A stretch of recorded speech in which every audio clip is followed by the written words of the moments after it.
How's it going, YouTube? Before I get into the video, let me remind you that if you like my content, please hit that like and subscribe button. And also, if you feel the need to support me, hit me up on my Patreon at patreon.com/uncommonramen.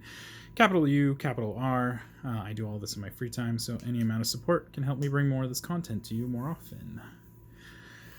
Alright, today we are going to be taking a look at a Transformers deck tech with Ultra Magnus the Tactician. When the Transformers cards came out, there was quite a few of them that I thought were really interesting, but ultimately I settled on Ultra Magnus because I like the idea that we can run a bunch of artifacts and it kind of feels more Transformer-y-ish than maybe some of the other ones. Also, I feel like that's probably just a flimsy excuse. Anyway, Ultra Magnus the Tactician is 4, a red, a green, and a white. That is a 7/7. Has more than meets the eye for 2, a red, a green, and a white, which means you can cast it on its transformed side.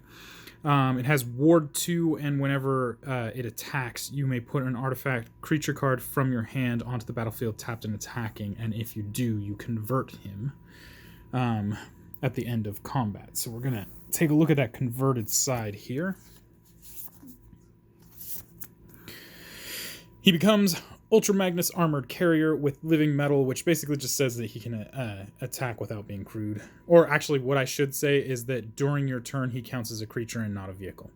It has Haste. It is a 4/7, and whenever Ultra Magnus attacks, attacking creatures you control gain Indestructible, and if those creatures have a total power of 8 or more, you convert him back to the front side, which is the Tactician. So this is just going to be about cheating out big stompy creatures and seeing value that way, but there's going to be kind of a side note of those big stompy creatures doing something if they get destroyed, because obviously they become targets. All right, so we're going to look at the creatures.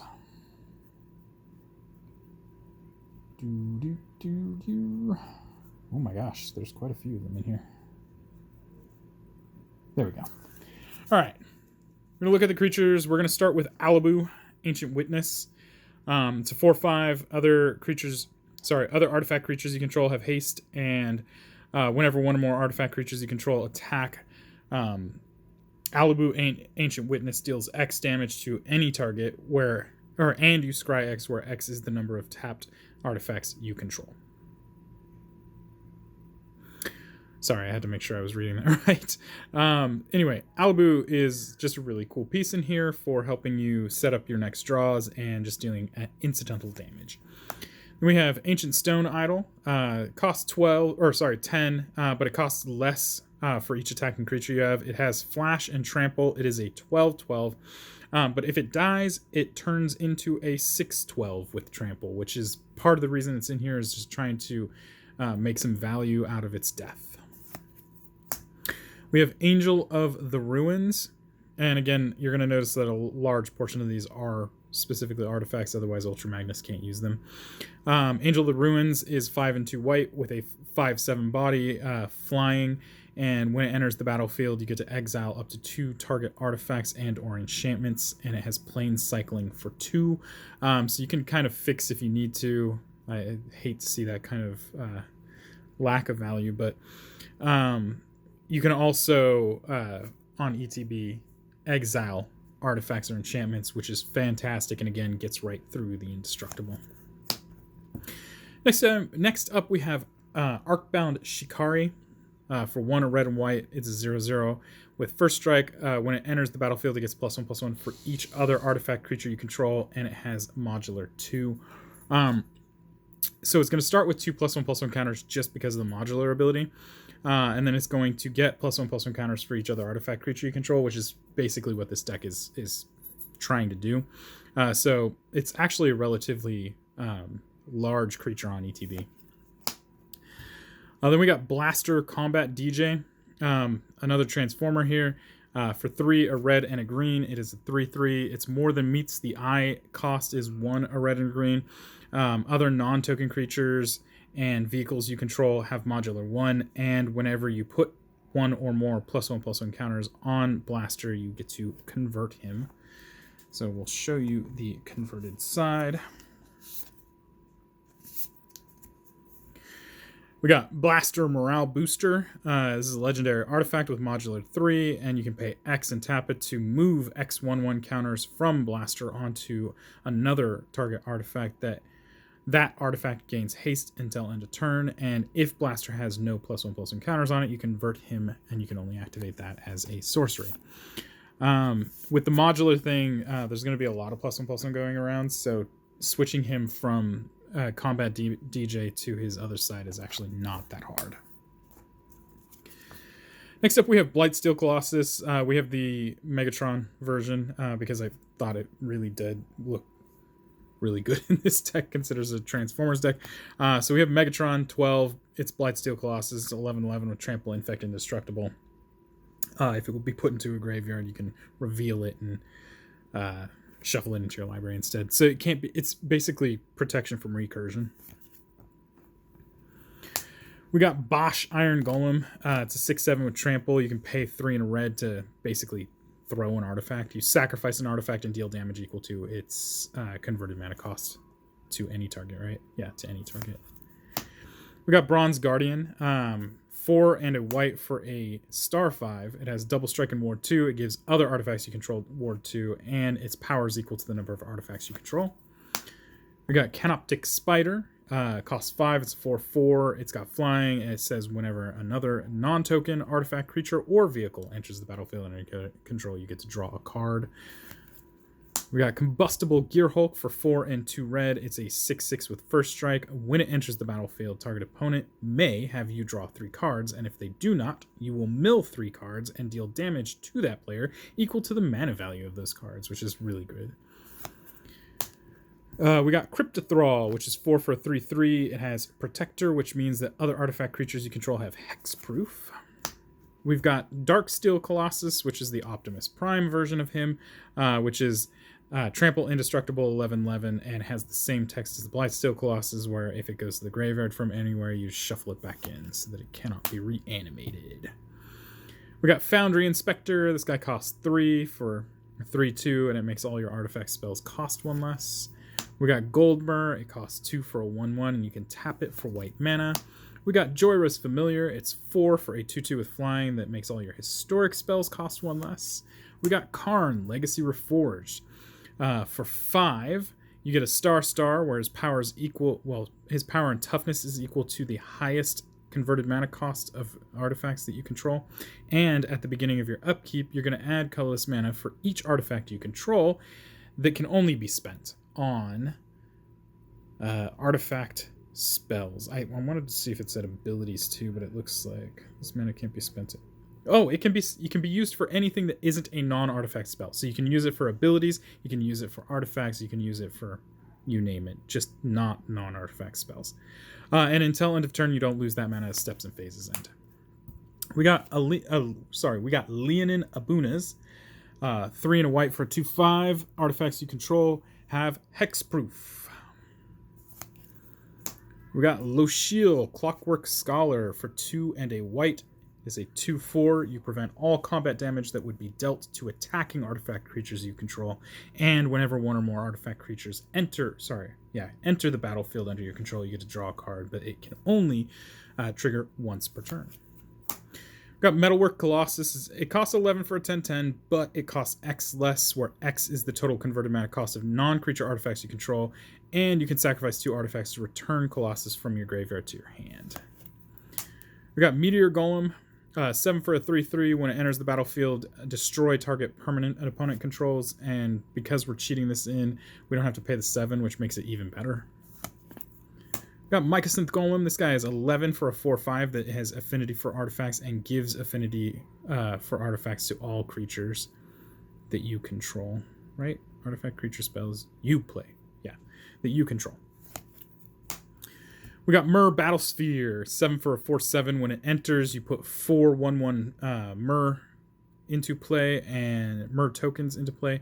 And when it attacks, you can tap any number of Myr to deal that much damage to the defending player and give Myr Battlesphere +X +O. We got Phyrexian Triniform. This is 9 for a 9/9. When it dies, you get to create 3/3/3 colorless golem artifact creature tokens.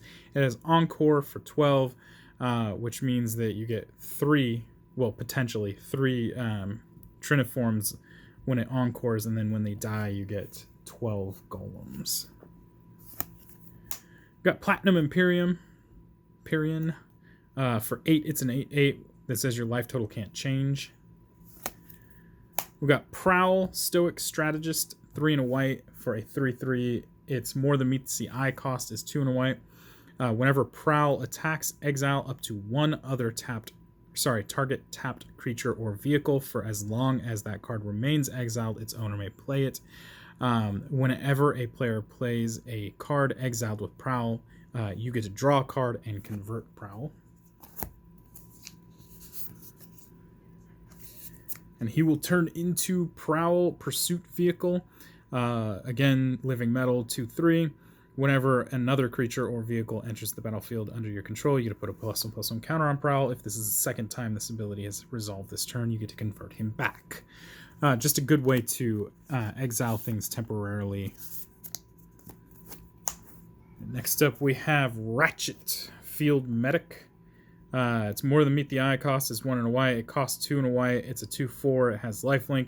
Whenever you gain life, you may convert Ratchet. When you do, return target artifact card with mana value less than or equal to the amount of life you've gained this turn from the graveyard to the battlefield tapped.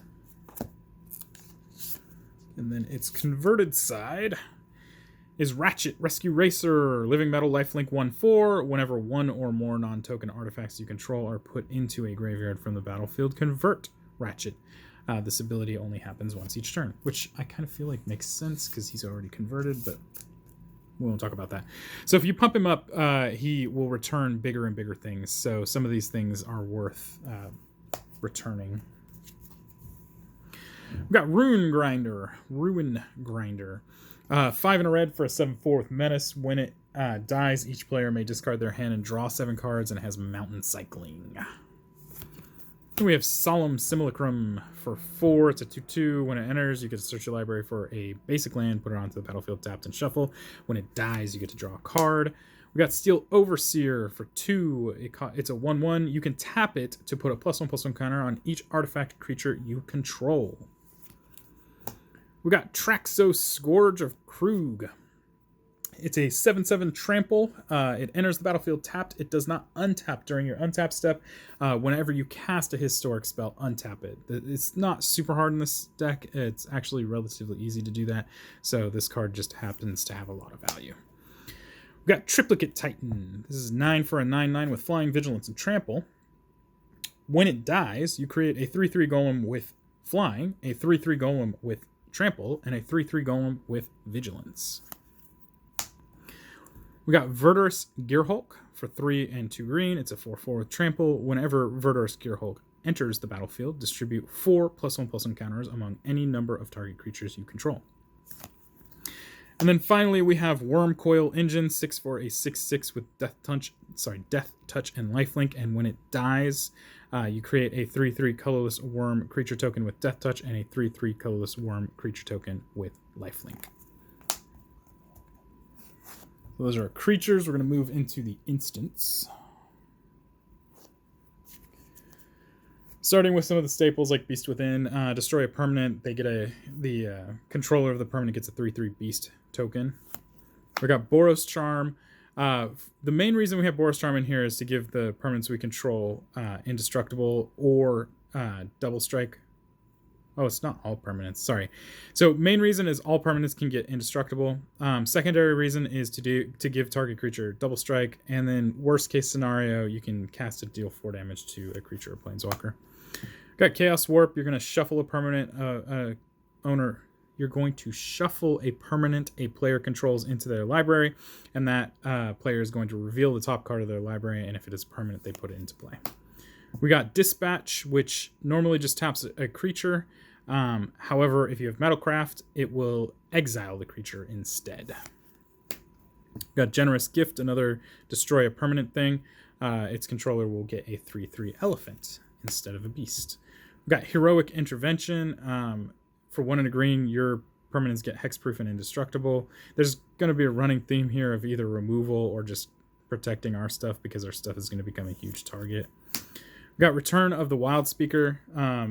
Basically, you're going to draw cards equal to the greatest power among non-human creatures you control, or you can give all your non-human creatures +3/+3 until end of turn. Either way, this card can be a pretty big pain in the butt. We got Swords to Plowshares. Exile target creature's controller gains life equal to its power.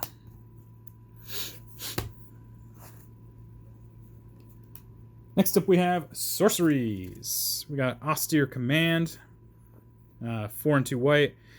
You can choose to either destroy all artifacts, destroy all enchantments, destroy all creatures with mana value 3 or less, or destroy all creatures with mana value 4 or greater. So very interesting little board wipe there. Cultivate lets you search your library for 2 basic lands, put 1 into play tapped and 1 into your hand. We got Farseek, which lets you search your library for a plains, island, swamp, or mountain and put it into play tapped. We got Kodama's Reach, which is the same thing as Cultivate. We got Nature's Lore, which allows you to search your library for a forest and put it onto the battlefield. We got Organic Extinction, which has Improvise, so you can use artifacts to help cast it. Basically, each artifact you tap costs 1, or creates 1. And you can destroy all non-artifact creatures. We've got Skyshroud Claim, which lets you search your library for 2 forest cards and put them into play. We've got 3 Visits, which is the same thing as Nature's Lore. And we got Wake the Past. 5, a red and a white. Return all artifact cards from your graveyard to the battlefield. They gain haste until end of turn. Just another way to recur things. Next up, we're going to take a look at artifacts that aren't creatures. Got ourselves an Arcane Signet, because why not? I mean, it has 3 colors, so... We got Lightning Greaves, which gives hexproof and shroud... Or, it's not hexproof. Shroud and haste. We got Sculpting Steel, which will enter the battlefield as a copy of any artifact on the battlefield. So creature, artifact, doesn't matter. Something is going to become... Or it's going to become a copy of something. We got Soul Ring. For 1, you can tap it for 2. We got Swiftfoot Boots. This one is the one that gives hexproof and haste. We got Talisman of Conviction. Taps for colorless, or you can tap it for red and white if you take a damage. We got Talisman of Impulse, which is the same thing except for red and green. And then we have Talisman of Unity, which is the same thing except for green and white. Then we have ourselves the Great Henge. 7 and a green, but it costs X less, where X is the greatest power among creatures you control. You can tap it for 2 green and gain 2 life.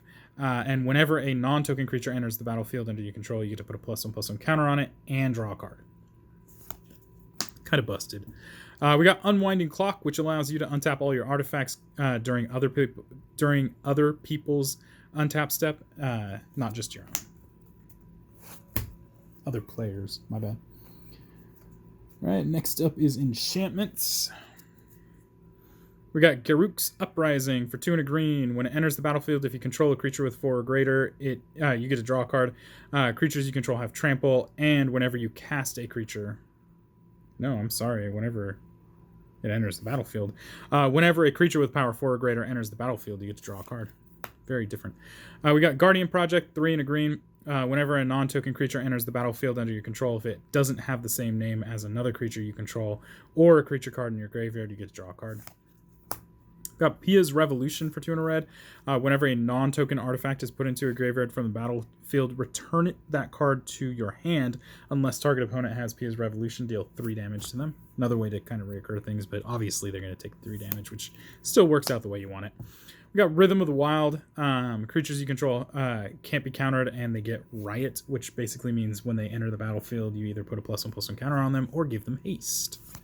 And then finally, we got Tempered Steel. For 1 and 2 white, artifact creatures you control get +2/+2.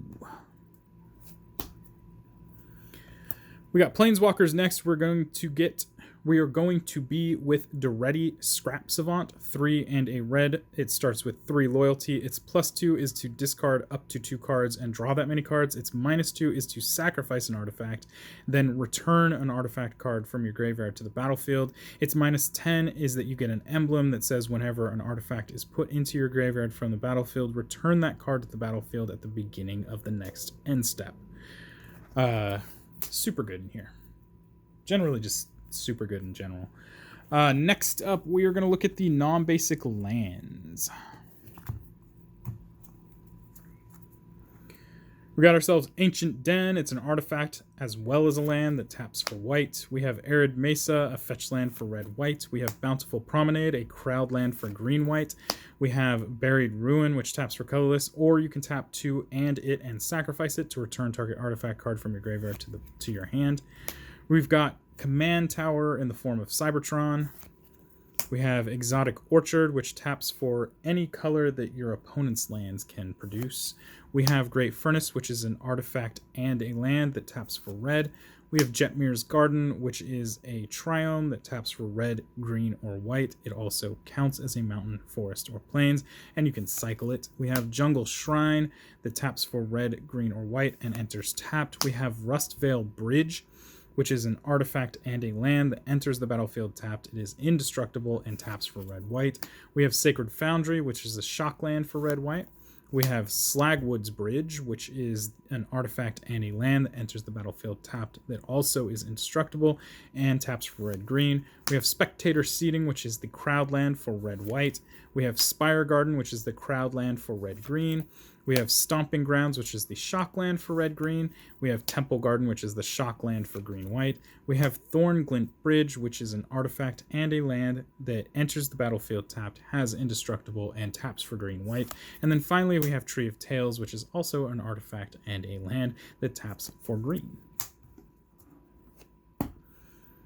And then lastly, we got lands. We got 1, 2, 3, 4, 5 forests. We have 1, 2, 3, 4 mountains. And we have 1, 2, 3, 4, 5, 6 plains. So that is the Ultra Magnus deck tech. Basically, the concept is to get some of those big ol' creatures that when they die create a bunch of tokens, or just big ol' creatures that are nuisances to begin with, into play without paying their mana cost, and then overwhelm your opponents. We have a lot of different recursion abilities in here that allow us to bring the cards back if they die, so that we can reuse them, especially things like the Triplicate Titan or the Wormcoil Engine. Thank you. Also, just in general, trying to keep to a Transformers theme as best I can, with things like the Blightsteel Colossus and Darksteel Colossus having the Transformers armor and art, and also having the Prowl, Blaster, and Ratchet in here as well. I mean, it's not like I could go much deeper than that without having that Hazcon version of Grimlock in here, which is basically unplayable. Basically a Naya Stompy deck, which is not too far off the mark of what Naya Stompy does. I like the fact that it was more of an artifact deck than anything. But yeah, if you liked the video, let me know. If you have any comments or questions, leave them down below. But keep it positive, because I will be removing negative comments. And until next time, guys. Peace.